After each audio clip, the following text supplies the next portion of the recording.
Bakit ka magninegosyo? Opo. Okay. Sino maganda ang buhay? Negosyante o katulong? Tulong. Ikaw naman. Mas maganda ang buhay ng negosyante. Joke lang po yun.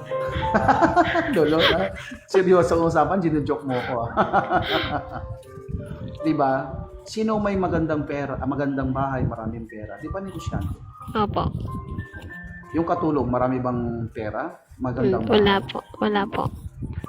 Ngayon, sigurado ako, ilang taon na yung panganay mo? 16. Okay lang yan. Babae, lalaki. Babae po. Ilang taon ka na ayusin mo yung video mo, huwag kang tumago. Isentro mo.